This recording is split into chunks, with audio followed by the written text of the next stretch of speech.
And welcome. I'm Jim Walsh. I'm one of the co-chairs, along with Kathy Richardson and Neil Murphy. We are honored and thrilled to be part of this. It's a great endeavor. We're absolutely delighted with the panel, members of the commission. This is a great group of people. And, I think one thing for sure that will happen is you'll get to know each other better, which is good for the community. And we'll all benefit from that, and myself included. And let me just, a couple of logistical things. First, we are being videotaped. One of the real foundational aspects of this commission will be transparency. We want to be open, completely open to the public, and invite as much comment and create as many stakeholders as we possibly can. So this is videotaped. It will be uploaded to our website, the Consensus website, which you'll see if you haven't already. We'd like to start beginning that way and continue all the way through. Off the script, I'd like to thank Rob Simpson and Kathy Murphy and their organizations for all the work that they've done to staff us up on this. And so, without any further ado, let me just ask everyone, let's go around the room, introduce ourselves, what we really do in our real jobs, and I'll begin with Kathy on my left. Okay, well, I'm a lifelong learner of the Onondaga County area. 72 years here, except for a couple of educational, sprints aside. I don't know if one's called education because I went out west to get a master's degree in skiing. But I started teaching. I was a high school math teacher. I went to law school. I spent my entire legal career with John Chennick King. I have now been retired 10 years, and the newest fact is I just took over as chairman of the board of SRC. So I am will never move from this. I'm going out feet first, get planted feet first. My name is Neil Murphy, past president of the State University of New York College of Environmental Science and Forestry. And I would say I'm partially retired. I carry the title of Senior Fellow for Environmental and Sustainability Systems for the State University of New York. Prior to my previous position, I worked for Onondaga for 30 years. This is my community. I'm Larry Bousquet. I'm also a lifelong resident of Syracuse, New York. I'm an attorney with the firm Bousquet Holstein, and also very involved with and the current president of the Gifford Foundation. And was the chair of a study a few years ago in starting the organization. We talked about that this morning. Most important, I'm Dennis Nally. Most importantly, I was one of Larry's classmates in high school. Long time ago. I've been a lifelong resident of Syracuse. I'm currently practicing family medicine in Cicero, New York, with Family Medicine Associates of Central New York. In other capacities, I serve as a business agent for Teamsters Local 1149. I'm also chairman of the Physician Teamster Alliance. I'm currently president of the Greater Syracuse Labor Council and president-elect of the Onondaga County Medical Society. And did you do practice medicine? What do you fit in? Wow. I do work nights and weekends. Okay. I'm Amelia Abdi. I'm CEO of Sticky Furniture, and our family has been in Syracuse since 1974. I love this community, and I'm involved in many aspects of it. I've served as a trustee of the State University of New York, and my first official job on SUNY was to install me as president. You did a nice job, Amelia. And he did a great job. I want to say how proud I am of the leadership of this organization, and I'm looking forward to working with everyone. I work with Rob Simpson on the CEO board, and again, thank you for all your efforts. My name is Sharon Owens. I'm the CEO at Syracuse Model Neighborhood Facility. We are on the south side of the city of Syracuse, better known as the Southwest Community Center. Since graduating from Syracuse University almost 30 years ago, I chose to make Syracuse my new home. So I've been here for about 30 years in various capacities in the community, and I am thrilled to be here. Hi, I'm Ann Rudy with Onondaga County, the Onondaga County Executive's Office. I tried to leave Syracuse a couple times and came back both times. Syracuse is home, and it's a pleasure to work with all of you. Thanks.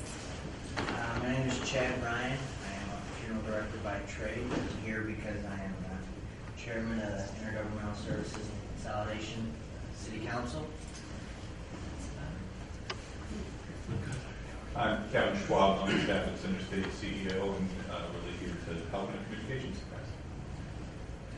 capacity. Good afternoon, Andrew Maxwell. I'm a Syracuse native, Corcoran High School graduate. Worked for the City of Syracuse since 2006 in its Community Development Department and Bureau of Planning and Sustainability. I'm now director of the Syracuse Onondaga County Planning Agency, which is our newly constituted joint city-county planning department. So I work for both the mayor and the county executive, and serving on this commission is appointed by the mayor. Thank you for having me. I'm Kathy Murphy. I'm the current board chair for Syracuse 2020. I'm not a Syracuse native, but am happy to call Syracuse my home for the last 20 years. I'm Mark Olson, mayor of Fayetteville, born and raised in Fayetteville. Besides being the mayor of Fayetteville, I'm the president of the Onondaga County Mayors Association. I'm on the board of directors for the Fayetteville Managed School League and the Fayetteville Firemen's Association. I'm also, speaking of not having a lot of time, the county chief of the fire department. So giving back to the community is something that's very important to me and my family. I'm one of 7 children that grew up in Fayetteville, and I'm sad to say I'm the only one that stayed. I have brothers and sisters all throughout the country, but I also love living in this community and being part of something that I think is quality of life is second to none in this area. So. Mark Nicotra, I'm the supervisor in the town of Salina, where I've lived my whole life. I spent 11 years at WSTM as a photojournalist. This is my 13th year in town government, 7th as supervisor. Served on several committees and boards. Most recently was appointed to the airport committee. So I was happy to be part of this. Thank you. Good afternoon. I'm Melanie Littlejohn, Regional Executive Director with National Grid, responsible for all things customer and community. As you can hear my accent, you realize that I am not born and raised in central New York, but just south of here in New York City is the place that I call my first home. This is now my second home, and certainly thrilled to be a part of this commission. I'm Darlene Kerr, former president, chief operating officer of Mohawk Power Corporation.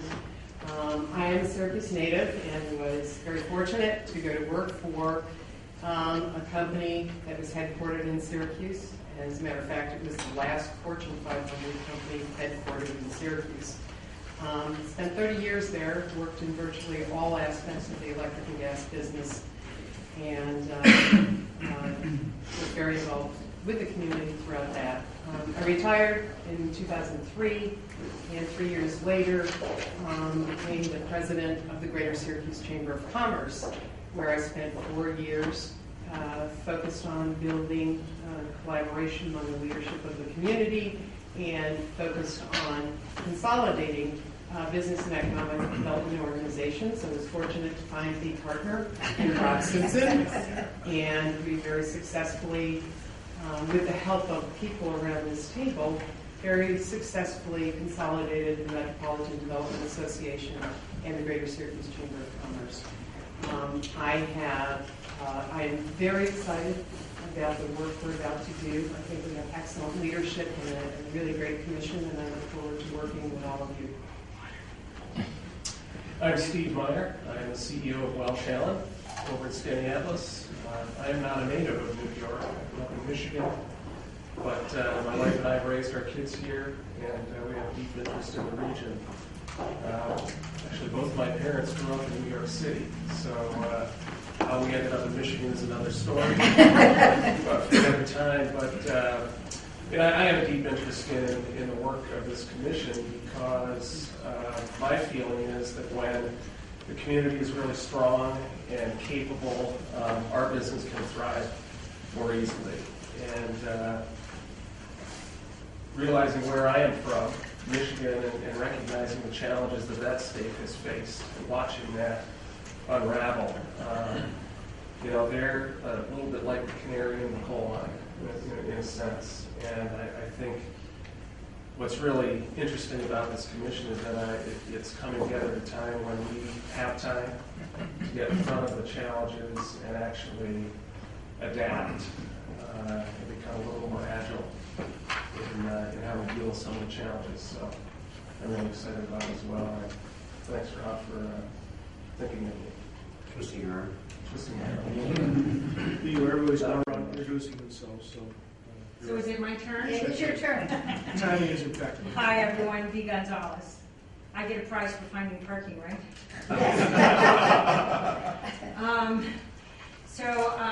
I guess I'm a citizen activist, right? I've been engaged in civic issues most of my life because of my parents and then because of myself. I'm a lifelong resident of the city of Syracuse.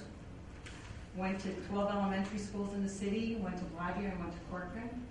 Then went off to SUNY Binghamton and started my career in higher ed, which I am now celebrating my 38th year as an administrator in higher education. I did a stint at school board. I did a couple of stints as city council president, and was engaged with this conversation with 2020 from the very beginning. So I'm really happy to come back to the table and continue this conversation.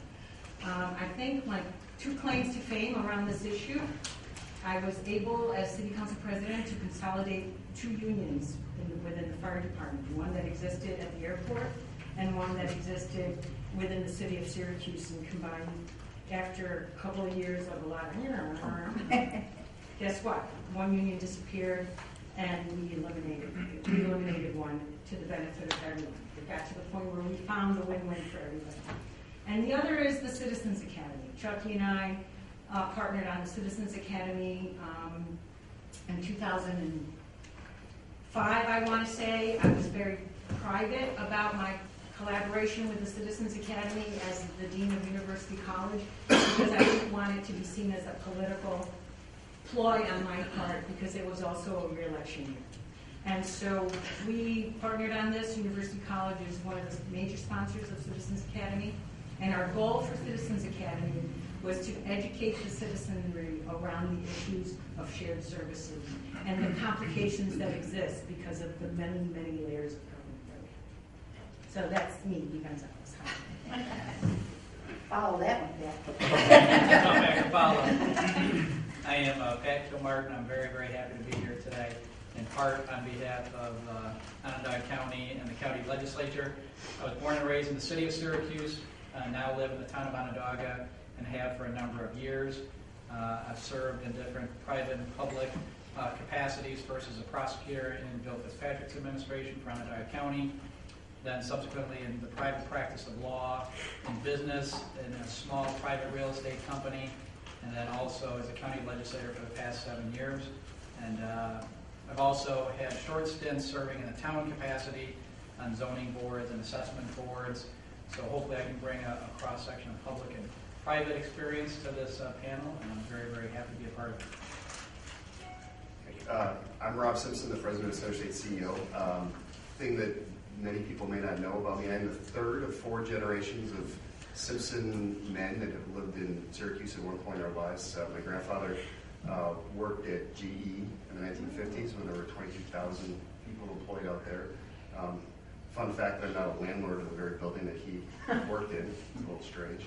My dad spent 4.5, almost 5 years growing up here as a young child. And now my son, Ben, who's 21 months, is the first of those 4 generations to actually be born in the city and to have this on his birth certificate. So we talked a lot this morning about why many of us are involved in this work. And it really is for those successive generations to ensure they have the opportunities that we've had. So I'm just really, in 11 years in Syracuse, I've been a part of a lot of committees and commissions. And this one, Kathy and I are privileged to get to be the staff support for all of you But this is a tremendous group of people, as good as any coalition of thought leaders in the community that I've seen assembled on the topic in the last 11 years, and I'm excited about it. Go to Bill Byrne, who joined us a little bit late. Yes, I'm sorry to be late. Bill Byrne, I grew up on the west side of the city. I'm a product of the Syracuse City School District and Christian Brothers Academy. In terms of public service, probably the most significant thing I've done was chair the Syracuse Neighborhood Initiative for Jim for 3 years, and we raised quite a bit of money on that, and really got a good look at the changes that need to be made in this community. Right now, I serve on the Salvation Army Board. I've kind of cut back a little bit. I'm not doing as many things as I used to. But the most important thing is I'm still working for Byrne Dairy. I'm getting close to retirement, but you know, we've been able to grow our business, and we really we've increased our employment. We've opened plants. We have a plant that we're building in Cortland Village, just south of Cortland. Right now, it's about half done. Well, almost 3/4 done. Hope to be able to produce product there within 3 months. We're going to live and die in New York State. That's where we are. We're committed to, the plants that we have and the business that we've been able to develop. And I think the interesting thing is that the dairy industry across New York State is thriving. We have good plants all over the place. We have Chobani, which is an amazing story. And we think that what's really happening is that the excellent transportation that we have, the kind of reasonable cost structure that we can put together and run our plants on, is working. And we obviously, and yet we know that there are a lot of issues, especially related to costs in New York State, that we've got to change. We've got to compete across the country. We've got to be efficient. So I'm pleased to be asked to serve on this committee. And I'm, as I mentioned, Jim Walsh. I'm born and raised in Syracuse, New York. Like Mark, I had 6 brothers and sisters. Unfortunately, all mine stayed here.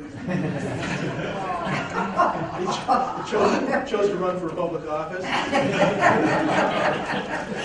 But public service really is a tradition in our family.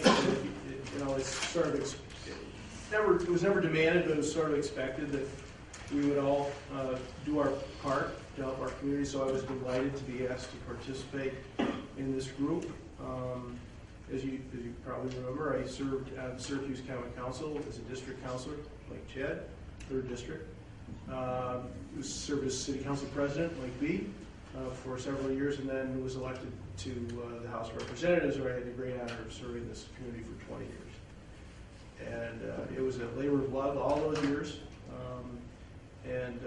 So now I'm out of politics. I'm still working full time with this amazing law firm and headquartered in, I'm not sure where we're headquartered actually. We have 48 offices on 4 continents, 20 plus in the U.S., and I think the seat of the business is wherever Pete Kalis is, who's the global managing partner. He's sort of like the Wizard of Oz. You never know where he is, but it's a fabulous business. I provide advice and counsel to our strategic clients all over the world. And it's a lot of fun. It's a lot easier than what I used to do. So here we all are. Everybody's got their sleeves rolled up, and we're ready to get to work. We only have one person that isn't here, Donna Desiato, who is the superintendent of DSM schools, and everybody else is here. And so you can see who your partners are in this. And with that, I'll ask Mark Olson, our host and the mayor, to say a few welcome remarks. Well, welcome everybody. It's truly a privilege to serve on this committee with you, and welcome you to the Village of Fayetteville. For some of you who haven't been here, this is our village hall. The village was formed in 1844. So if you look at some of your charts, and you'll see in here, it was formed one of the earlier villages that was formed in Onondaga County. We have 4,400 residents and 1,900 households, and actually since 2000 we are growing. The village has seen a resurgence with all our new businesses and new housing. And we're one of the few in Onondaga County that has seen an increase. So we're very proud of that. The Fayetteville was named after the Marquis de Lafayette, which a lot of you have heard, Lafayette and Fayetteville, Arkansas, and a few others. We're very proud of that fact. Actually, a few years ago, I got to go to Paris and learn all about the Marquis. It was a very interesting trip. And the Syracuse mayor, Mayor Marvin, actually did the trip back in the early 50s or 60s. I can't remember the date, but it took him 2 weeks to get there on boat, 2 weeks to get back. Mine was a much shorter trip. It was a very interesting thing. We have a few famous residents. Grover Cleveland was the president of the United States, not just once, but twice. He's the only president to ever do that. Also, he was the governor of New York. And the building that we're in is named after that, after Grover. Also, the women's suffrage movement, Matilda Jocelyn Gage, had her house and her museum is on Tennessee Street today. We're very proud of that. We are the birthplace of stately furniture, and their museum is in our village, and so we're very, very proud of that and all the work that they have done. The Erie Canal, really, and if you look at that picture, you'll see a mural of what Fayetteville looked like years and years ago. The Erie Canal really put Fayetteville on the map. And you can see the boat going down there and the bridges and everything. We're very learning more and more about the history of the Erie Canal and trying to bring that back into what we do. And a lot of the projects that we've done in the village over the last few years are trying to showcase the Erie Canal, trying to make connections, trying to put people in that area so that they can learn more about this beautiful village. And as I said before, quality of life is our mission in the village of Fayetteville. We have 6 elected officials. Myself, I am the 50th mayor of the village of Fayetteville. I just found that out today. And I'm counting down the board in our 169-year history. We have 4 trustees and a judge. So it's a very consolidated and small elected body. Every 4 years we're re-elected. We have 38 employees and close to a $5 million budgets. Our departments are the DPW, the fire department, rec, senior center, codes, court, clerk, and all our boards, planning, zoning, historic, tree commission, parks commissions, are all volunteers. No one is paid on any of those commissions. They do that because they love their community and they want to give back. When we talk about consolidation, and Kathy and I were talking about this, and you talk about cooperation and working with the municipalities, in 1985, 30 years ago, the villages of Fayetteville, Manlius, and Manoa merged their police departments. So it wasn't even a buzzword back then, but they looked at it and said, this is a good idea. 4 years ago, the 4 departments of the town of Manlius did a study about consolidating and doing the same exact thing and merging. We're working through that process, and we're looking at things. It's taking some time. As someone had said, there's a lot of layers of government, a lot of things. At the time, when we got the study done, it didn't make sense to do it financially, but we're still working on it. We now have a capital plan that we're working on, so we're always constantly looking at ways to get better and consolidate and turn more efficient. This building is a perfect example. The village hall used to be the court and the village clerk, and that was it. Today we have the Town of Manlius Police Department here. The Chamber of Commerce for the Town of Manlius uses this building as their office. The Recreation Department, and then our codes, clerk, and my office is here. So we turned a building that was only being used by 2 different organizations, now being used by 6 different organizations. In 2004, and this is I'll end with this, and people talk about tax rates and they talk about efficiencies, and the reason I'm so glad to be on this committee is because as a village resident and a village mayor, I want to bring out what we really do. The tax rate in 2004 in the village of Fayetteville was $6.75. Today, 10 years later, it's $6.70. Okay, with a reduction of sales tax, with the increase of 300% in our pension costs and our health care costs. How do we do that? And that's why I'm excited to be on this committee, because I want to share what villages have done and what they're all about to be able to do that. And I think it's important that the committee realizes that it can be done, and there's ways to do it, and I'm very excited. So welcome to Fayetteville. Feel free after the meeting to please walk around and look at some of the pictures and some of the history in the building. There's a very nice picture of Grover Cleveland. There's a very nice thing on Matilda Jocelyn Gage in our boardroom, and then there's pictures throughout the whole building of the history of Fayetteville. So again, welcome and thank you for coming today. Actually, I can't imagine a better segue to the answer of how we got here, both literally and figuratively.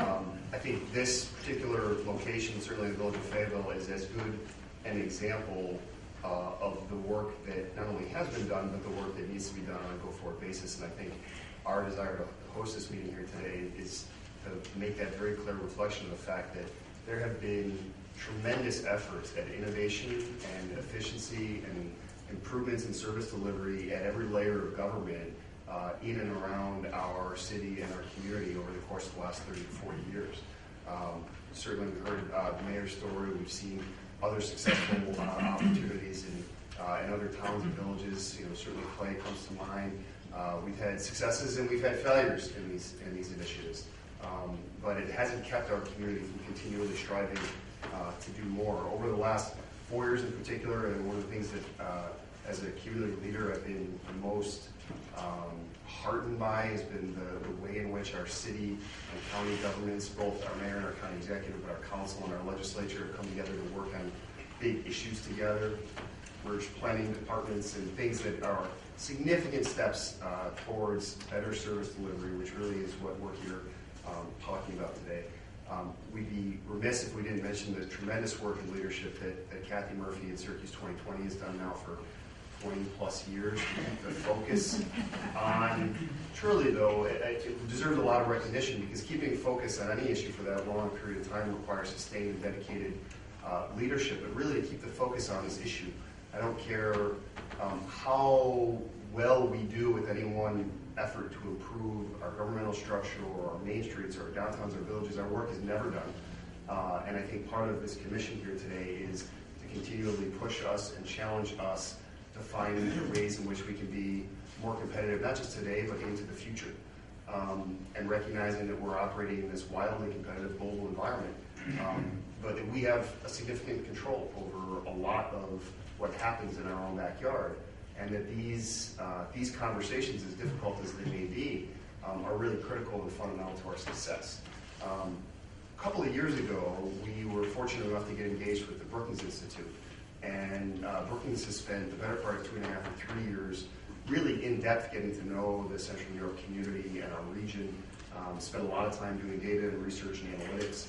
And one of the most remarkable things that came out of that most recent work was really put a spotlight back on our need to continually improve in the areas of governmental efficiency. What they pointed out was that in our regional footprint, we have 4.52 units of local government for every 10,000 residents. The national average is 0.47, so we're 9x that national average. That is not a condemnation of any individual unit of government, any special district, all of which have been created for legitimate and good and real reasons and have served the community in many ways. But it is clearly, in the context of the sort of global economy, it is the type of thing that can't be ignored. And then I think what I've been so excited about my conversations with all of you have been about the fact that we have, there seems to be a community recognition and an honest dialogue going on about the fact that we don't want to sweep this issue under the rug. In fact, we want to be a community that distinguishes ourselves by taking these issues head on. And distinguishing ourselves in the state context, in the national context, in the global context, I think is really what it's all about, building a better community that is worthy of investment, and not only by business, but by individuals who want to be here. We were very fortunate early on in this work, thanks in large part to the work that 2020 did, to find a receptive ear with our state legislative delegation. And Senator DeFrancisco in particular, but also Senator Valesky, Assemblyman Magnarelli, who really challenged the sort of growing community coalition that wanted to take a real hard look at this issue, challenged us to prove to them that there was in fact a willingness amongst key community stakeholders to be serious and engaged on this issue over a sustained period of time. And John in particular, I think, challenged Kathy and I to bring back resolutions to them that demonstrated that our county legislature and our city council supported this activity. This wasn't going to be a fool's errand. In fact, that at the end, we might have some hope of having consensus and a chance for real and meaningful action. And that conversation really began, I guess, last year, just about 12 months ago, a series of dialogues with our council and with the legislature that were incredibly productive. And I think what came out of those dialogues was a recognition of two things. One, that we probably are not optimally aligned or structured. We're certainly not structured in any way that we would build for ourselves today if the slate were clean. And that we were collectively willing as community stakeholders with different perspectives to take a serious look at that. Our county legislature passed a resolution by a 17-0 vote. I only remember one other occasion. Those are rare occasions. Those are rare occasions. I can only remember one other. And our city council passed a resolution by a vote of 8-1. encouraging the creation of this commission, encouraging the state to provide financial support for this commission, and really, I think, launching us into where we are today. Senators DeFrancisco and Valesky held up their end of the bargain by providing a $250,000 member item, which will provide the sort of catalytic resources we need to begin our work. We know that that's not all the resources we'll need to complete our work, but we do have, we are launching this work with, with resources in hand. And then I think maybe perhaps most recently, watching the dialogue at the state level really push, I think, and embrace this concept of modernization. We heard in the governor's state of the state, in fact, highlighting the work that our community has done, in particular the mayor and the county executive, and showing that to the state as a real example for what communities can do who want to empower themselves and make progress. So we think that, as Kathy said many times this morning, the stars are aligned for some significant things, and it has been an ongoing dialogue in this community for many, many years, and we know even after we reach an endpoint for this commission, a set of recommendations, and perhaps even real and tangible action and progress, the conversation will sort of start all over again. The communities that are the best are the ones that renew themselves on a regular basis and then innovate, and they're committed to continuous improvement. And I think that's what I'm most excited by in all my conversations with each of you as we talk about the role of this commission was, is there that commitment from the towns and villages and from the mayor and the county executive and from the business community and from organized labor and from our academic leaders. And in every single one of those conversations, I have sensed that there is in fact that commitment. And I think that served us very well as we get started. Neil was going to talk about the RFP and the process. Before I get into that, we haven't recognized two people that contribute an awful lot to the groundwork here too. Dan Young, who's done an awful lot, Lori Black, that's equally done. There's a hand, Lori. So we thank both of you for this. One of the important things we have to do today, in your packet there's an RFP, and both Rob and Jim made reference to the consultant to get on board to support us in this activity. So what we would like to do is walk through that RFP and make sure that we, in preparing that draft, have covered all the items that you feel are important. And to make any changes you think are appropriate. So maybe if I could kind of walk us through that. I don't think we have to review the background. A lot of that has been stated today, it's been stated in the past. But in terms of the scope of the consulting services, there really are three really important things that this consultant needs to do for us.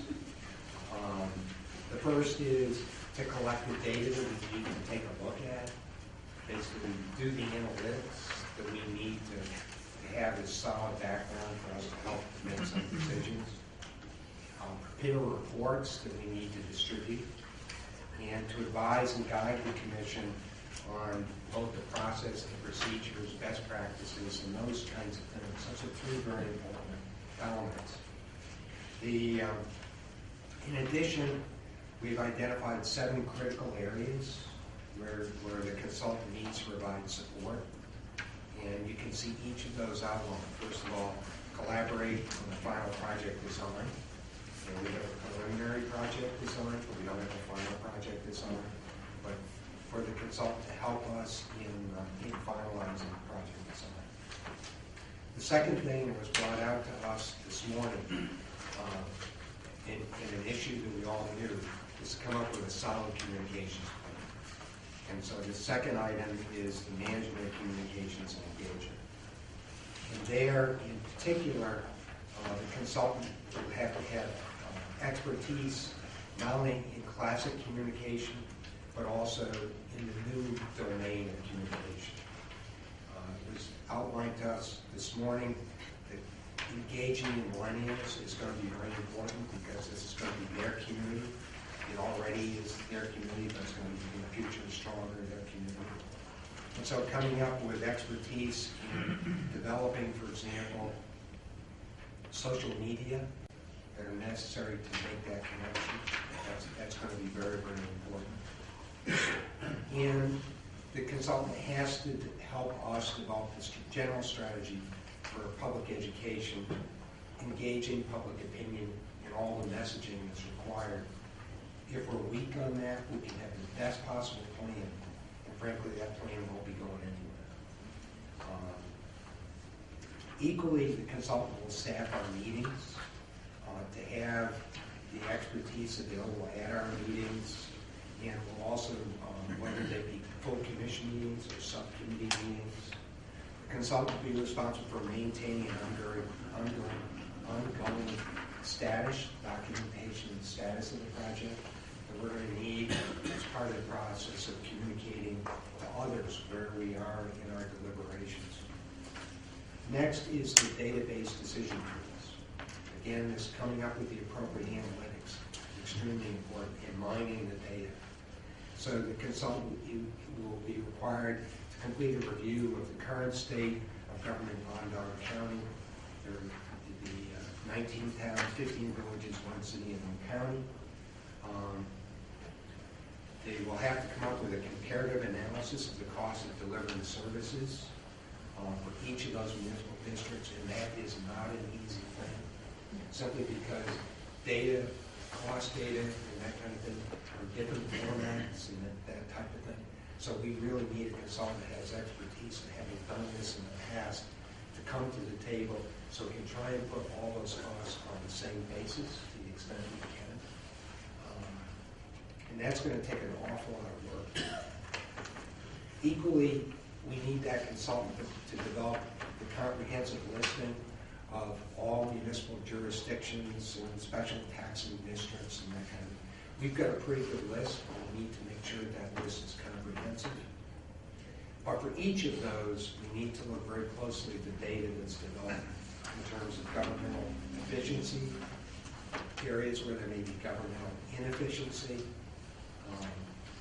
particularly important in pending areas of potentially fiscal instability. And we just saw the report from the Comptroller's Office that identified 3 particular governmental units that may be facing some difficulty in the not-too-distant future.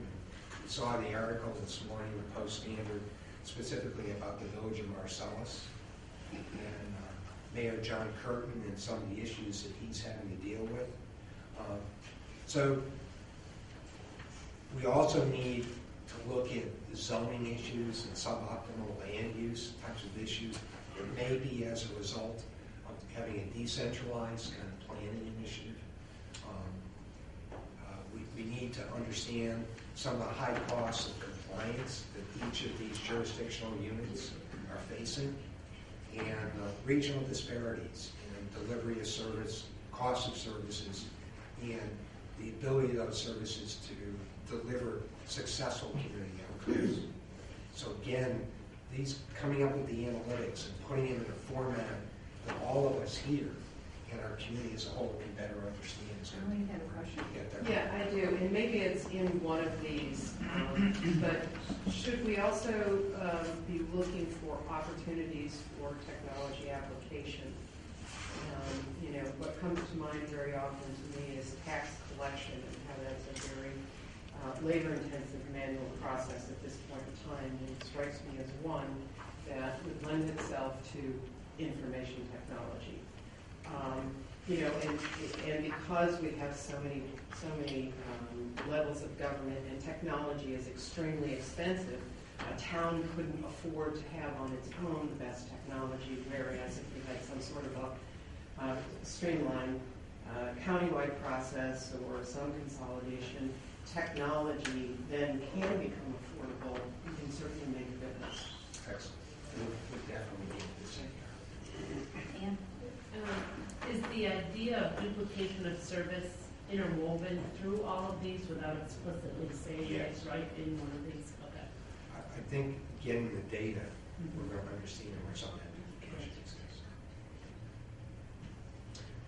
The next thing, important thing, once we get the baseline information for us to understand where we truly are today, I think the consultant then has to share with us best practices that exist both within our area but also, most importantly, what exists outside of them. So a review of government modernization throughout the country, identification of where some of those best practices are. And then, as we identify the challenges that we're facing, what are some of those best practices that can best address some of those challenges? And then lastly, the review of options. There, the consultant needs to develop a series of recommendations involving service delivery, optimization of service delivery, and cost effectiveness of various options for service delivery across Onondaga. The consultant will develop those for us to review, and will be our feet on the ground, let's say, in coming up with those things. Now, this all has to be data-driven. There's a weakness in other efforts that have been done like this that are not data-driven, because then they're not defendable. And so we really need to have decisions that are based on solid data. And estimates, for example, potential efficiency savings, estimates on service impacts, all of those kind of things would be in purview of the consultant to assist us. When we finally get to the bottom line, we need a delivery of a plan. And there needs to be synthesis of all of this. We use the consultant to help us to do that. And in the end, this commission needs to endorse the plan.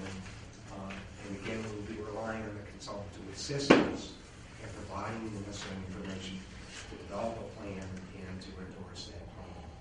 Consultant will assist us in finalizing a concise draft proposal for consideration by elected officials after our review of that, elected officials in the public consultant. Neil? Yeah. In path above, should we add to this list that starts out with shared service agreements, add technology implementation? Yep. That is.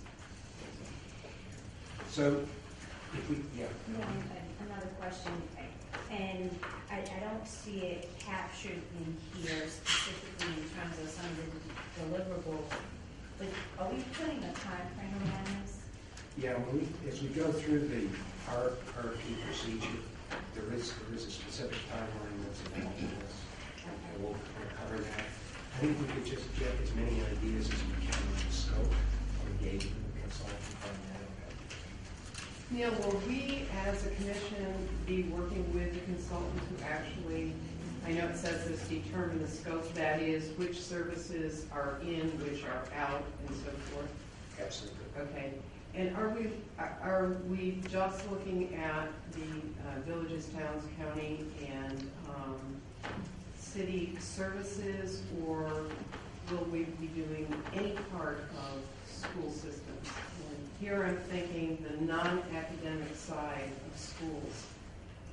The functions like facilities and transportation and finance and budget and accounting, purchasing, IT, and so forth. Not touching the academic side of it, which I know is very much off limits and people really get excited about that. But will this commission, or perhaps we can spin it to another group, look at all of the non-academic functions of all of the school districts in the county and look for economies of scale on those things? We've had a lot of internal discussion about the schools. Preliminary discussion. Whether the schools should be in the scope of this, or should not be, and or should there be another commission that specifically deals with schools because of the uniqueness of some of their issues, the uniqueness of how they go about budgeting, how they deliver their services, and all that kind of thing. I think there was a general sense of us, when, at least preliminarily, that might be a better thing to do. But we need your input.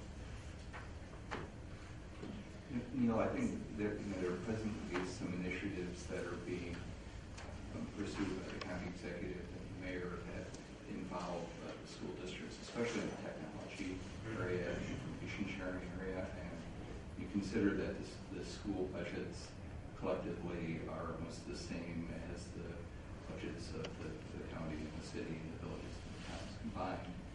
I don't know why if there are opportunities there, why we wouldn't extend the scope to include those. We are going to be talking about the administrative functions of government, and so there may be an opportunity when you talk about facilities, purchasing, IT, and so forth, to look at schools as well. If there's going to be an investment in technology, there'd be economies of scale by buying technology that the schools can use as well for those back office administrative functions. What's the sense of others? Is there a general sense that we should address the issues with regard to administrative functions? You know, I'm kind of new here. The county has a program called PeopleSoft, which I'm sure everybody's familiar with, and they offer it to the towns, and it's free for the towns. And so the city school district has their own, and the city was looking at doing it. It became if the city was going to do it, it would do it with the county and not with its own city school district. It's a pretty touchy situation there. I'm sure Pat could speak to it a little more there. You know, with respect to scope and piggyback on some of these comments, I think looking at the schools would be a great idea, because I think 10,000 feet looking down, the school districts in Central New York are experiencing the same problems that all of us are experiencing, and their models that were set up decades ago, if not more than 100 years ago, and the demographics have changed substantially over the past 100 years. And you have school districts as kind of jigsaw puzzle with school districts throughout Onondaga County, and some of them are outstanding and work very efficiently at a very, very local level. But we're also finding that many of these small school districts are losing population. Demographics are changing, and we might have 3 school districts that are all struggling within a stone's throw of each other. It's similar to what is going on really with the Catholic schools that many dioceses are struggling with now. So I think analyzing schools and school administration, school costs will be very, very relevant. I think one other issue that might be relevant as we look at the best practices. We're trying to do apples to apples comparisons between heavily taxed counties in New York State, including Onondaga County, and other more modern municipalities and governments in the west or south. I think we have to look also at the relationship between local government and the state, because there might be idiosyncrasies between the relationship of local government and the state that are common in all counties in New York State, but very, very different than what we might find in Florida or Arizona, whether it be Medicaid or whether it be regulations for zoning and small items like speedies regulations and so on. I think if we don't analyze the relationship with the state, then we might not get at the end of the day an apples-to-apples comparison, to go back to Rob's analogy about, okay, why are we so heavily taxed in Onondaga County and related counties? I was listening to the governor yesterday, and he was talking about the money that we spend on education and how concerned he is about the quality of education and its cost. And then he added, it's not a matter of money, because we spend more money than any other state. Do you know if the governor is appointing a commission to look into that? That I don't. Okay. We can find out. Because if that is the case, we would probably be duplicating efforts. But if it is not, I would think it's incumbent on us to consider that as a major aspect. This is just my opinion. This is not the co-chair speaking. Okay, I just wonder whether we have the resources to have the money to pay the consultant to do it. If we include the 18 plus 4 extra, so there's 22 sort of school districts that are involved in Onondaga County, and I just worry that if we take on that, that we either end up with a reason that it gives us such a huge bump that we're not going to be able to come within our timeline to have everything done by the end of 2015. It just because it's so huge, and it, as Larry just said, is combined resources that the towns, the cities, the villages, and the county are not as much as what the taxing entity and the monies that are raised in the school district. That's the only thing, I mean, having come from that, that's the one thing in my mind, I say, is if we throw in the mix the school districts, are we just biting off so much? Hi, Donna, how are you? Well, one thing we could do is we could put that down as an option in Alternate. And I was just going to Exactly. say, the RFP is blank to keeping things in or taking things out. Yeah. So it, I think, can be a discussion that is held once you identify one, two, or And three costs and consultants, everything. I and just worry the relative cost of costs which. and time. Yeah. And, you know, you can compare the values that way. Even if it meant we somehow gained some insight, you know, schools represent a large part of the tax. No question. It clearly needs to be studied. Whether it can be studied in the scope of this project maybe is a question, but if we had just some insight as a part of this, that could be leading as a part of our recommendation going forward, that would suggest, look, we found this here. There isn't any reason why, based on these things, that couldn't apply in these areas here. That would be something we. It could be a cursory review in a very, very limited scope. Maybe try to contain the costs and control the timeline. Maybe they could just comment on that in the RFPs. Yeah. And see if we can get, again, like a macro summary review of those issues. And that goes back to your data-driven analysis, and I think it's key because even if they just gave us the data, I agree with Darlene, we'll stay away from the teaching aspect, but get the data. Yeah. You know, I'll give you a perfect example. We had to buy, I was telling Mark, we had to buy new computers next door for the fire trucks. I had 14 of them. We were going to a state contract. They were $900 a piece. I went to a school board meeting. They said, why don't you check your BOCES? They were $500 a year in that same one. We saved $6,000 on one item. I mean, it's out there. Why don't we put in some creative language in the RFP? And maybe we can then, as Murph suggests, when we sit down with the consultant, we can go through this with the consultant in terms of what can they do within the scope of the budget that we have. And to Kathy's point, you know, we only have a finite amount of money, and we have a pretty big RFP here that is asking the consultant to do all kinds of things. Can we ask them to price these things separately to break down the bid? Because if, for instance, you know, we need more money to do the real technical work that needs to be done, perhaps we could take out, not have the consultant do the management of communications and engagement, and instead we've got resources that we can mobilize here locally to do that piece of it and not have a consultant doing that piece of it. Yeah, Darlene, I agree with you. I think we first need to do is get a consultant on board that has experience, has a talent, all of that kind of stuff. Go through the process and then sit down basically with and review with the consultant the scope of work and what can be included and what maybe shouldn't be included. I think one of the things once we go through, I've got the things down to work into this.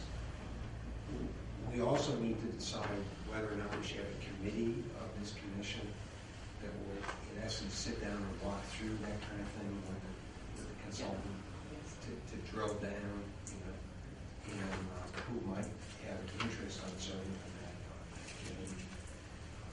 You know, if I might just say, as a sort of point on the resource question, I just would commit collectively, and I view it, and Kathy and I and Dan and Laura, we talk about this regularly, we view it as our role in this process to support and enable this commission to be successful. And that means not limiting thinking to the resources that we currently have today. I mean, we are always out looking into resources, Gifford Foundation, and others in the community and outside of the community.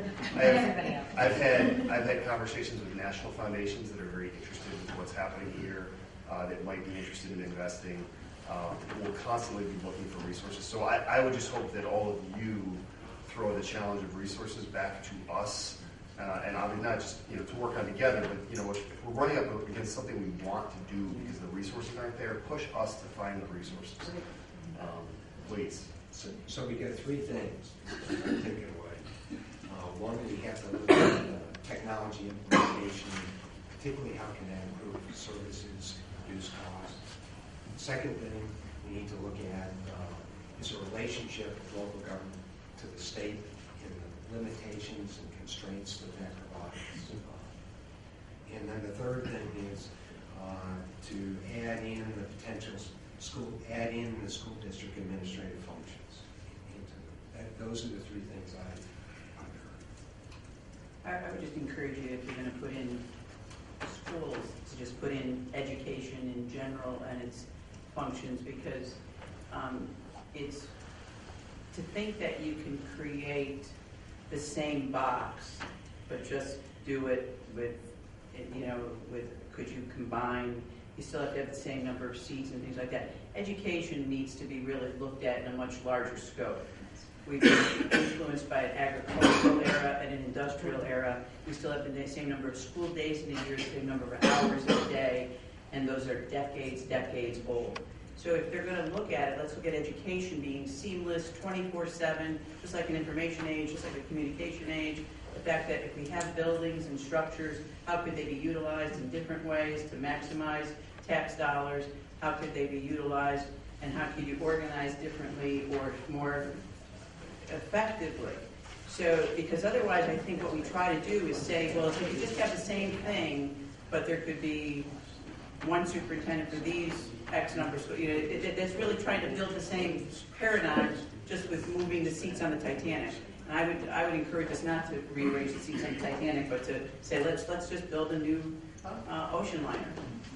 Right, and see, and this is what I'm saying, I think this needs to be a separate commission and everything, because if our ultimate goal in the end is to really have a referendum that goes to the people, Jim just said, how many straws can we put on the camel's back before it collapses? And I just don't want something that is so huge and so important to our community, like education, to be the thing that might stop us from really getting what I'm calling streamlined government together. So, yeah.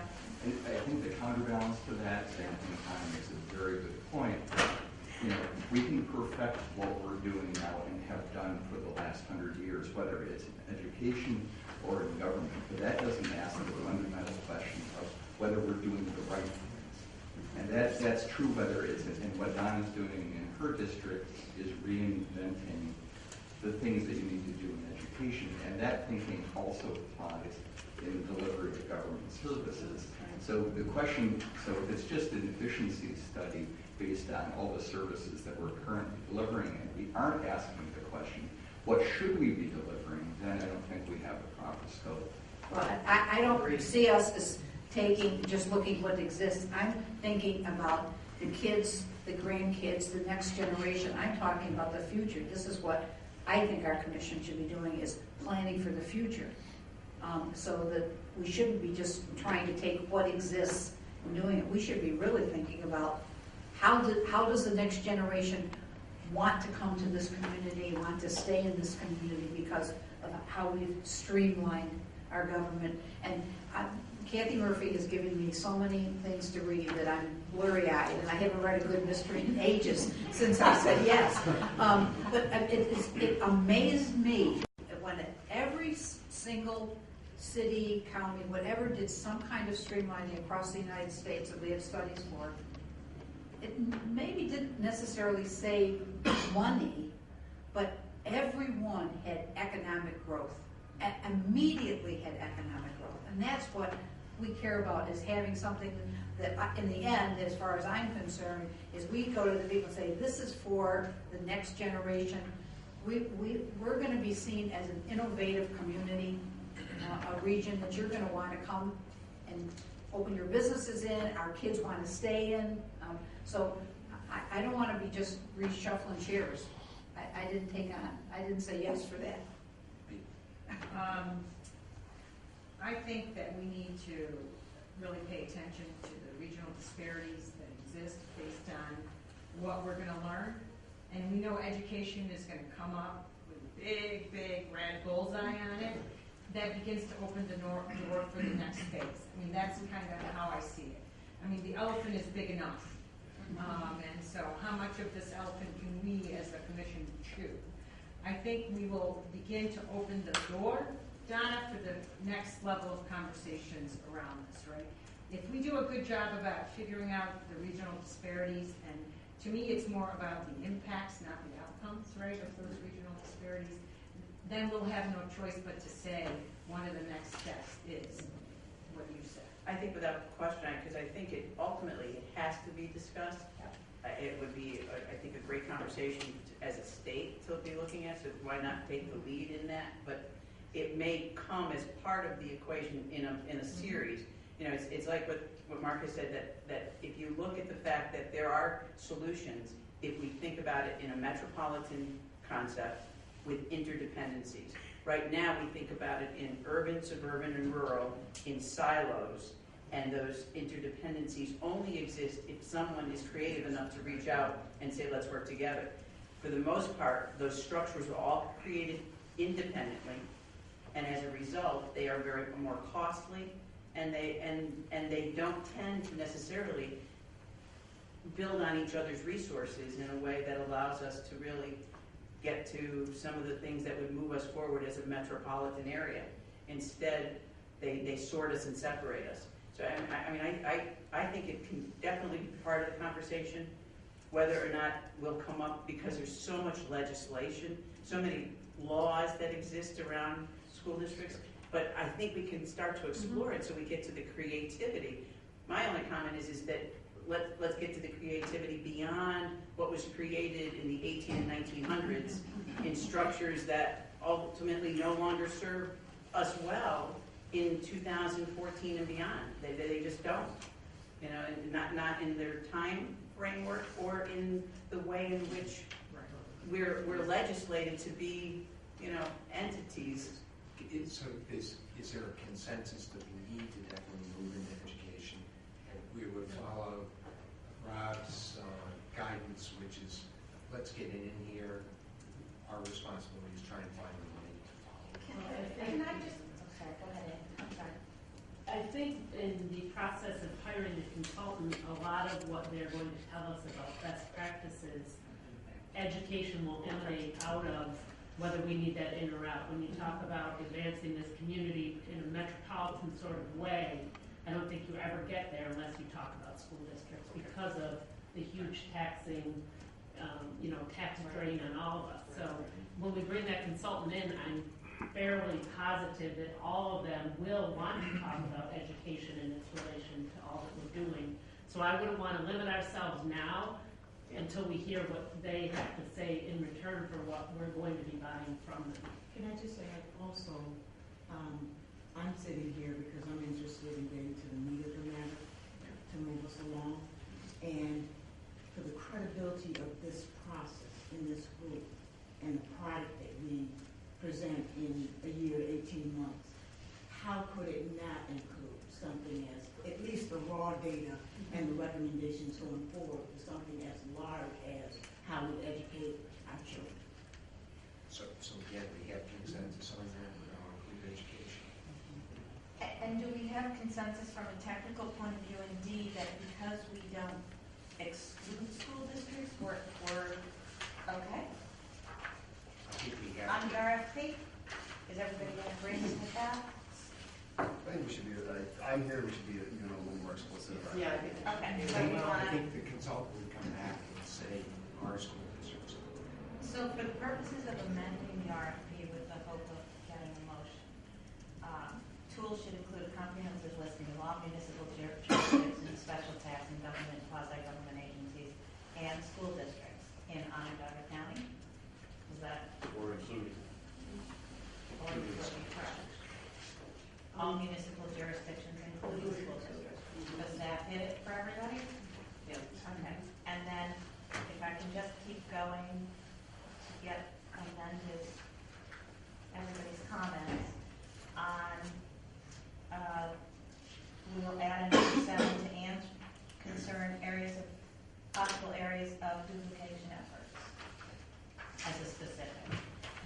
And to address Darlene's, we will add shared service agreements and technology implementation going forward. Technology as a separate. bullet there, and before that, and And D, the opportunities for application of technology. Okay. Then we want to include the relationship of local government and the state. Right. And any limitations and constraints. And we want to include. No one's going to tell John DeFrancisco that I recommended that, right? Yeah. Can I take a camera for a few minutes? So Patrick, I'm trying to find the best place to put that. What? A full range of, no. Kathy, can I have a suggestion? We Yeah. know what the items are. Yeah. We can work Yeah. how best to put it into. We'll redraft and circulate out that more electronically. As long as we can get it all. ASAP. Yeah. Just so I'm clear, so are we suggesting that we're going to do the same level of study and analysis of school districts as we are going to do the areas the commission was originally designed to develop? I don't think that we have qualified people here to talk about the academic side of school districts. I was suggesting the non-academic side. And when I look, for instance, at any school district, but in particular the city school district, the superintendent of the city schools and that school board, they're dealing with so much. And being asked to transform the academics and improve performance there, yet they're responsible for all of these other functions, which I think they probably are not qualified to handle. All of the purchasing facilities, transportation, construction, et cetera, et cetera. I've often thought that what if the city of Syracuse took all those functions and let the educators and the academic professionals focus strictly on academics and what needs to be done there. I think what's proposed is largely the administrative functions. Yeah, and I can simplify it so that you don't have to go to that extent of the study, but and I fortunately have two previously serving board members that I'm familiar with in my presence. The reason why that typically is not is because the education law with regard to the construction of buildings, the purchasing, and all of that is very different than what the city government, and so that's really, those are very specialized areas under education law. State law. Yeah, well, education law as well, because remember, the regions and the commissioner of education are the governance of the school districts. So there's both state law, but there's also education law. And so you can't really commingle the two and come out with one office that's going to somehow handle all of that. So I think that's not going to be as simple as one might think. There's many, many laws that have to do with those explicit functions. Now, having said that, are there other things, though, that between the municipalities and like the purchasing of computers, transportation functions that could be looked at in ways that can provide the services as long as those laws are being observed? Yes. That's where I think we would leave that open-ended for a consultant to be able to take a look at. But I don't know that you'd have enough funding in this particular area to actually, to Steve's point, to actually study school districts. That's a major study in and of itself. It truly is.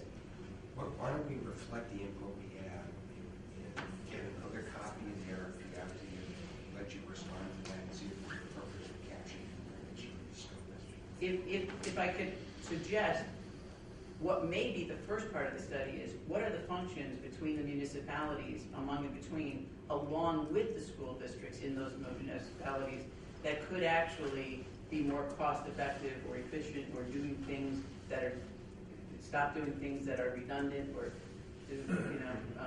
that duplicate each other's efforts, and what efforts in that nature could we find in order to come to a different regional kind of perspective.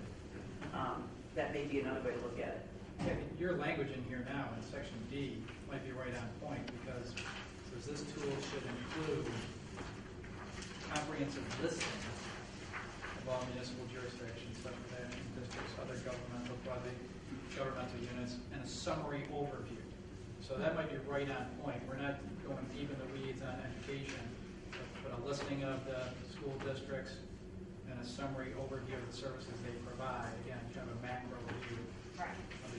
And I think ultimately we envision that the commission will at some point prioritize just for a timeline. You know, what do we want to do first, second, third, fourth? Just to start. You know, we're not going to be able to start all the parts at once. So, you know, how do you want to order it? What do you view as the most critical parts to start with? We're all plowing roads, or not roads, we're all plowing parking lots. We're all, you know, removing trash. We're all, you know, in other words, there are functions that could be looked at from a much more regional perspective, and might those services be the ones that would create more of an interdependency and a cost effectiveness because of the purchasing power, because of the way in which the machinery or the equipment that's needed, and who can, you know, where it's located, who's maintaining it. We're going to have another shot at this, because as soon as we bring the consultants in, Right. that's really refined. Right. So this is really to make sure that we get the right people, the right qualifications, that kind of thing. They generally understand what we want them to do, so we can actually get an estimate for those services. And when we're likely going to get a final 3 or final 2, depending upon the responsiveness to this. We get them in, that's when we really refine the scope. So we're going to have another shot at it. I think we've gotten a sense of the commission in terms of how we should modify this preliminary product right now. You know, we're just talking about city, county, and like that, but if you look at the slides, these are part of the slides that we used this morning at TNR. If you look at the one right in the first page, and you look at what we're talking about, we're talking 19 towns, 15 villages, 1 city, 1 county, 18 school districts, 16 police departments, 55 fire departments, 1,300 special services, 177 drainage districts, 143 water districts, 3 zoning ordinances, and 3 subdivision. That's what we're talking about. Okay, I mean, and now we're gonna add school districts, but we're not talking about a handful here. We're talking about the way I add 1,817 governmental units.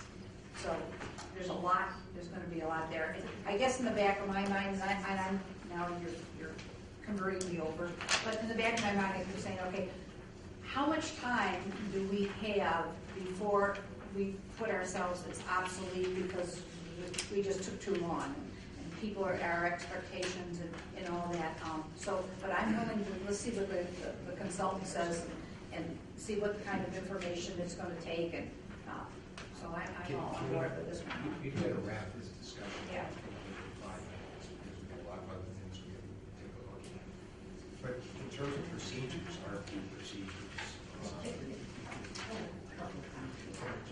So, just into the weeds of just ensuring they open their process. Yeah. Send the proposal to Rob. Questions, there's a due date, but the questions shouldn't be open-ended. There should be a concise time frame for questions. So that people can submit questions to Rob within the time frame. And then Rob could in turn send out those inquiries, Probably at least the questions that were asked. a week before the deadline. And what we would typically do in an RFP situation is any question we would receive, we would type an answer to.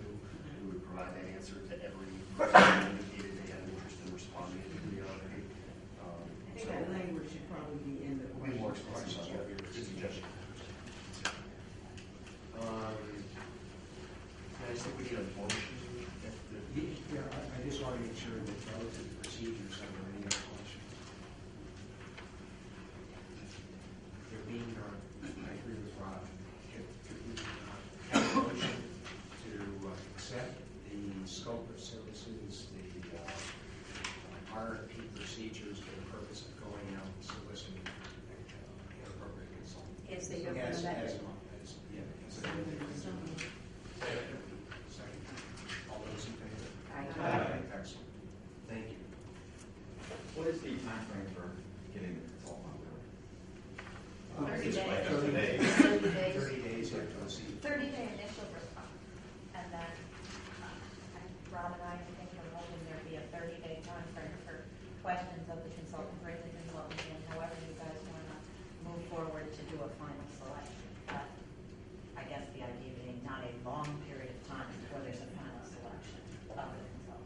thought process was that folks were amenable having a small subcommittee, this group who would work with staff to review those responses, determine a short list and present those recommendations back to the full committee sometime in the middle to end of March. Is there an interest right now of those who want to serve on that subcommittee? That way?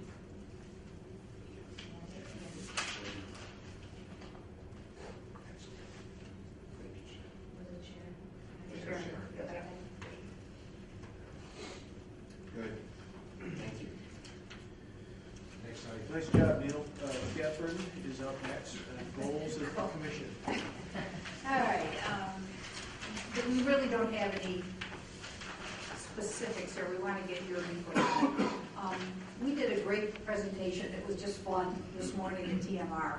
And you have some of the slides, but not all of them from it. I would suggest that, I think Lori told us that maybe tomorrow it'll be up on our website. So this one, the one for TMR was just the one pager, this is the pager, so these are all the slides. Oh, these are all the slides? Yeah, those are all the slides, but yes, it will be up. On it. But what I really want to go to is to the end of what it was. And the last part of the presentation really was Neil about talking about our mission and everything. And so can you just sort of reprise your... Sure. Yeah. Because I think it really, it sort of got everything where we're going on this one. At least as we see it. Now, then we want you to tell us what you think we really need to do. Basically, what we told both at TMR, we told the group at TMR, and we told basically the editorial board, the time is now. And we gave the justification why the time is now. And in the context of what will consensus do, we laid out a mission in terms of what our mission would be. First is to shape the future. And clearly at TMR, there was general agreement that a vision had to be created. You can't go through the mechanics of what has to be done in the future without some type of vision for the future. And part of that vision is how local government in Onondaga County, the city, can be more effective and more efficient at delivering the services. You know, we emphasize that part of our mission is to gather solid data. This is not to be, these things are not to be developed without having appropriate analytical information to support the recommendations. And then lastly, to come up with those recommendations that are necessary to support the vision that we develop by this commission. And those were the three big things in the mission. And then we went through the mechanics, in essence, of what would be required. I don't think we have to review that because we've discussed some of those mechanics in the context of the scope of work. And then we focused on making the recommendations. What is the scope, the general scope of the recommendations? Recommendations that strengthen and streamline the structure and operations of local government, improving the effectiveness, of which cost is a factor but not the only factor in effectiveness, facilitating mergers, acquisitions, consolidation, and partnering. So those are the three general areas that we focus on in terms of the recommendations that they need to do. And then really focus very, very strongly on building consensus. That we needed to engage the community as a whole to find common ground. We were very clear that unless we could find common ground, this would go nowhere. Finding common ground and consensus for action. And we really focused heavily on also that this was different than previous studies because this is going to be focused on action. It's just not a study. Action has to be part of the outcome of this. And that's what distinguishes us. It's said that this is going to be a 12-month proposition, and by the end of in 12 months, we will have completed the analysis of those types of things. By the end of 2015, we would make the recommendations. And in the end, we emphasize that the public makes the decision. The public makes a decision. This goes into a part of the referendum, where literally after all the input is made, the public weighs in and says, this is the future we want, and this is how we want to go forward in the future. So that was in essence what we spoke to at Thursday morning roundtable. And that general framework is what we talked about also with the editorial board. And part of the thing is of why now, and what are things different, because Larry knows, Onondaga Citizens League did a great study, and it's almost now 9 years ago, but it's the action on it. And why is it now? And really, one of the things, this was my part, is I truly believe the stars are aligned. I'm serious about this. Because number one, I mean, just go right down to it, whether it's a mayor and a county executive who certainly don't see eye to eye all the time, but they trust each other. They have put shared purchasing departments together. They have formed Andy's new governmental agency on it. They have co-located their economic development company. They're sharing. Have you ever in your lifetime seen in our county businesses, hospitals, institutions, not-for-profits collaborating, and not just collaborating, proactively looking, how can we work together to make this community better? We're at a really great time. We got the taxpayers who are saying, okay, we love the quality, we like the quality of services, but we know we can't sustain them. You can't just keep doing our tax base, which is some of the highest real estate taxes in the United States on it. And then what Rob just sort of slipped in there, but can you imagine 3,000 counties in the United States? That laundry list there is 1,817 units are in our county. Per capita, we're 9th in the country of governmental units. So there's got to be some way for us to streamline. We have been very, very careful not to use the word consolidation, because as far as I'm concerned, there's no preconceived. We're an open slate here, what we've come up with, and different communities across the United States have done it. And Steve McCormick, and who was the plant manager time with Steve Richmond, they recognized that the unions were going to lose some jobs out of that when you wanted to modernize, but they were looking to the future, and they were looking at economic opportunity of keeping that plant in the Syracuse area and understanding how important that is. So I'm not afraid to controversy, as Jim Wall said, that you're going to have arguments. I mean, I've had to balance public unions and private unions for 7 years now as president, and it's not always an easy task. A lot of times they're diametrically opposed.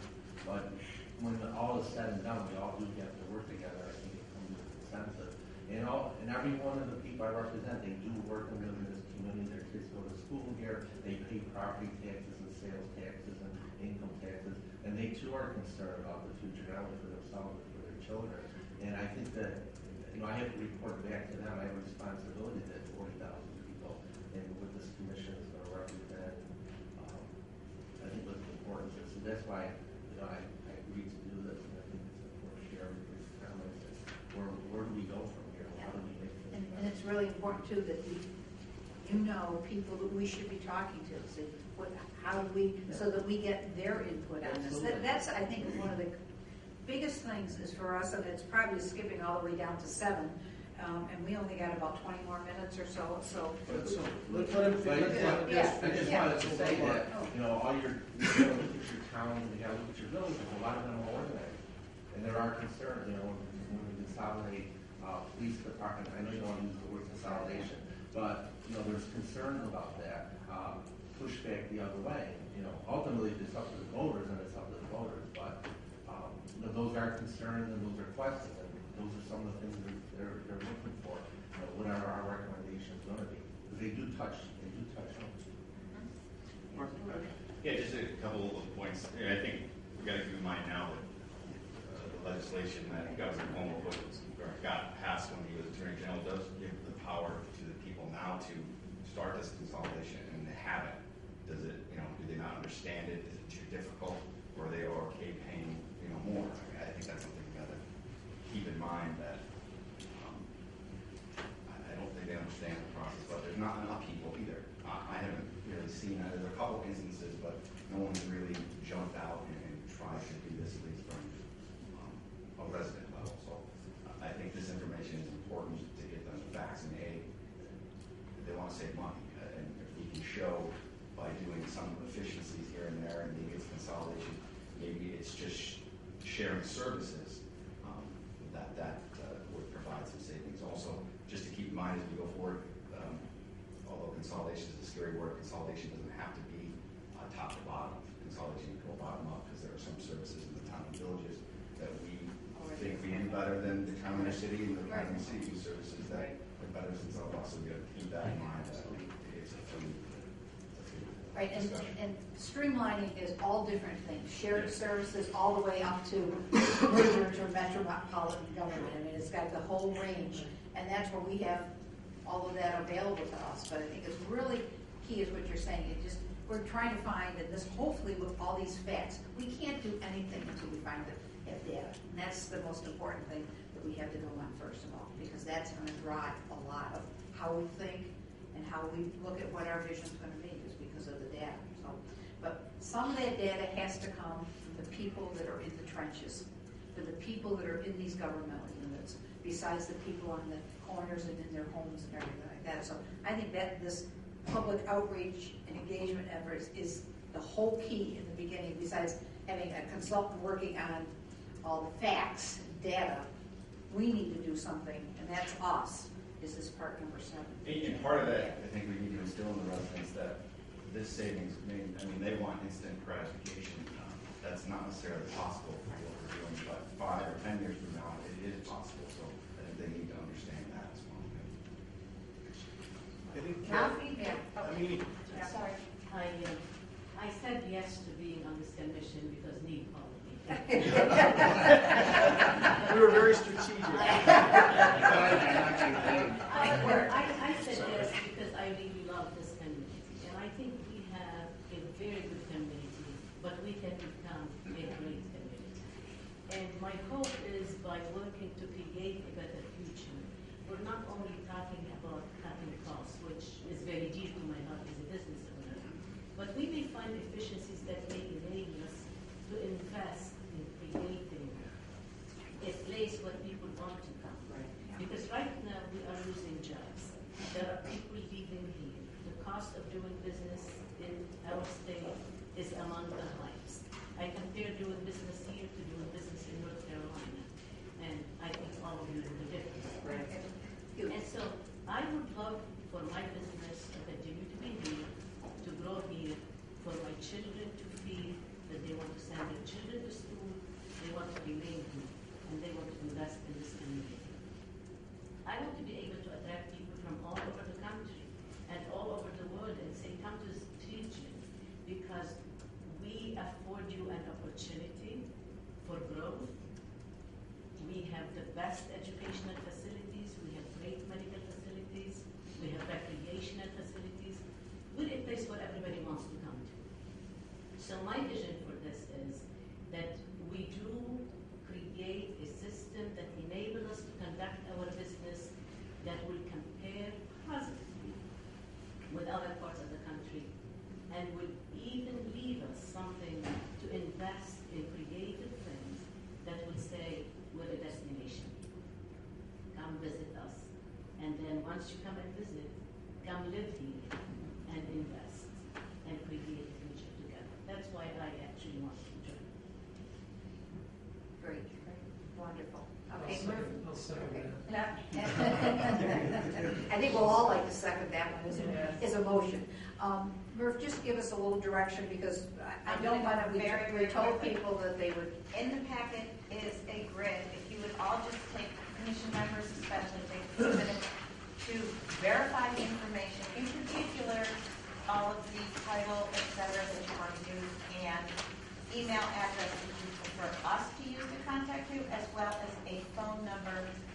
I know there's a variety of phone numbers, but in particular, if you can provide a phone number that if we were to some reason have to, for instance, cancel today because of weather or water main problem or something, we would have a way to reach you all within a time in that. We also will discuss, but I think we'll do it by email because I know we're pressed for time. We want to get to 7.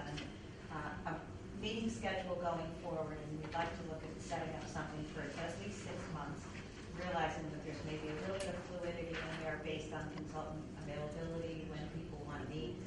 but we will send a proposed meeting schedule in the next few days for a majority rule effort. And that leads me to our next conversation, which is where to hold our meetings. And I am very grateful to Mark for hosting our first meeting. And I think there are other opportunities just amongst the commission members of places for us to also meet. But I'm cognizant, and I wasn't when we got here and talked to Karen, the village clerk. There's 2 phone lines into this building, and so if we were to set up a bridge, we would use up the phone line for the village hall, which is not really what one of our goals would be. So we maybe all the employees would like it. Right, Karen might like it. Mark wouldn't. So we would be looking at being able to provide settings in the future where if you are not able to be with us, you can at least bridge in addition to a full IT effort, which we're going to try to explore between videotaping, audio taping, live streaming would be really fun, webinars, GoToMeeting, all of the things that I know a lot of you are probably already familiar with, but we need to sort of figure out the best vehicle for us to use going forward. That'll all be in the next week. Can I ask you a question? Do you want us to circle the telephone number that would be in case of an emergency? That would be great. The like cancel a The meeting like or we have to something? cancel or Whatever telephone numbers you're putting down.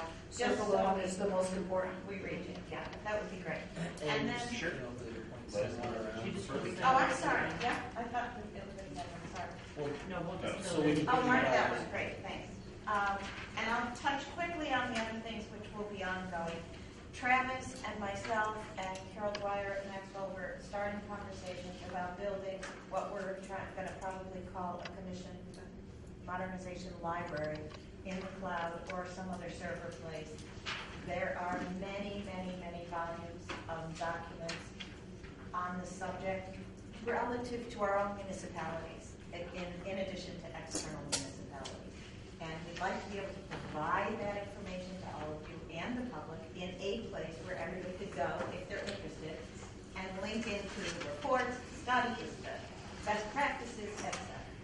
That's obviously going to take some time, and we've got to kind of figure out how to do it and who can help us do it, but that is a goal. Additionally, we're looking at a goal that we're creating, so I welcome everybody to send me, please, their ideas. Speakers going forward both for the commission and speakers going forward for our public part of our work. Examples that we've already got, there's a couple of professors at Cornell who are doing a lot of work in this area. There are obviously our very own Maxwell professors who have done and are continuing to do work. There's David Bing, who is the former mayor of Detroit, but has a relationship here, who may be a great speaker to hear like his personal experience in the Detroit situation, and if wishes were fishes, what would you wish for? And there's, I was meeting with a Maxwell professor last week who said, it would be fun to do an all-star Maxwell Day. So we have a whole lot of alumni out there in local governments who are actually working, doing things. And if we could bring everybody back, it would be great for our students. And I said, well, it would be great for us too, to hear. So there's a lot of parts that we're trying to put together to help you guys and also move the public side of it. And I think my last piece that I'm taking away from today is I think we should add a second public engagement piece, and I'm stealing her term, but a listening tour for us, for the commission, for the people who are going to have to do the work and possibly make the recommendations, etc. Mark Olson, Mark McCultra, as president of the village mayors and vice president of the town supervisors, have both offered opportunities for us to meet at their monthly or quarterly meetings when it's good for us, good for them, to talk with them, to talk with the village mayors and the town supervisors. And I'm hearing that we want to, I believe, well, I think we need to anyway, but we want to create a list of potential meetings that we, the commission, you, the commission, can be doing in this sort of, dark period while the data is being collected, and we're not, but we can actively work certainly. Well, we're collecting data right at the same time. That's right. And to Melanie's point, to Sharon's point, and everybody's made the point. Let's get out there and hear what everybody else what they think, and it is not this process was never designed to exclude anybody, nor was it ever designed to be critical. I promised Mark and Mark, we're not here to do any harm, and they're going to hold me to it, I'm sure. Well, there's a person in every one of all those 1,817 Right. governmental units who have thought at some point, you know what, I have a great idea how we could be more efficient. You know, that we just need to hear them. And they've been thinking about it. They've been living it. They can tell us. They know, and they just we've always had so much work, we haven't had a chance to do this. So this is how we think it would work. And you know what? We've worked with the 2 town supervisors for years. This is working great. Trying to spread the wealth, best practices. That's the kind of stuff we need to hear. So send us your suggestions for speakers. We'll continue to develop it as we move along and share it with you all. And I think things like, for instance, the David Thing meeting would be great for us, but obviously great for a public setting as well, or one or both. So there's a variety of options going forward that we're exploring and we'll continue to bring to you. Okay. Questions? Okay. Thank you. Just one final point to add on the sort of organizational side. We will set up a listserv that's specifically for this commission and the staff members. So we'll get that so that you all have an easy way without having to type in 27 different email addresses to communicate with each other and to communicate with staff and ask for the types of support you need. So we'll get that set up here in the next couple of days. Yeah. And in terms of staff, Kevin and Lori and Dan and Kathy and Bob, does everybody have all their contact information? We'll make sure that everyone does. We'll delineate that in the list. All right. Well, it's because people wake up in the middle of the night and have this great idea. Right. We won't call you in the middle of the night, but just so that some of you will. I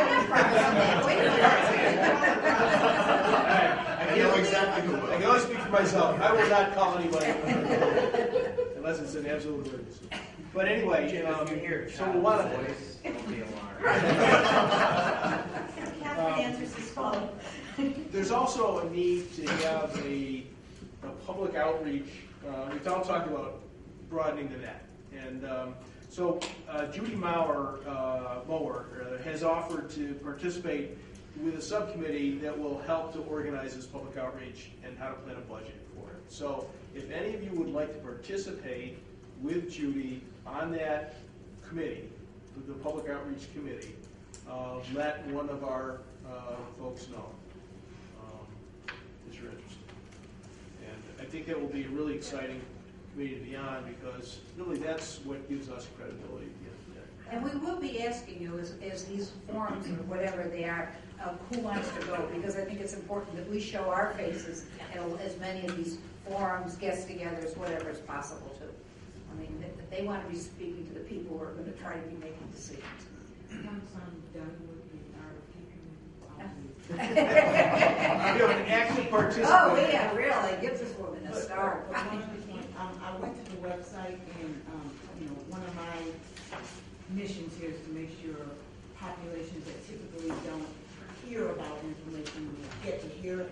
When you go to the website and it says join your movement, the first question I'm going to get is, what does that mean? So when a person inputs their information, what happens? They start getting email or what happens?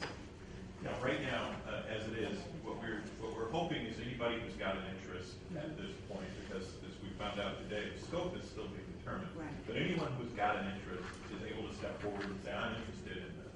They will immediately receive an email thanking them for expressing that interest and saying that future communications will be disseminated. So presumably that means public meetings, updates to our virtual library. Exactly. Links to different events that, if we're having a speaker, we're promoting it, et cetera. Thank you. And I'm very hopeful that our meeting with the editorial board today, though, that we're going to get some support from them to get out in the public. And that's why it's really important that we come to a conclusion at some point before I'm 6 feet under. That's really important because of people are gonna be looking for this, and we can't just drag it out over a lifetime. And one thing to add for everyone who's here, just as the commission itself is in its very early stages here, the vision of that website is very much in its early stages. It is going to be much more robust. I've heard a number of things, for example, today in terms of functionality that we are certainly going to need to add to that site. And in designing the site, the idea was that we were going to build on what starts as almost a very basic placeholder and turn it into a robust resource for people as more information and more activity becomes part of what's going on with this commission. On that point, one of the things that I think I've learned over the years is that if you invite people to participate and they try, and it doesn't work, they're gone.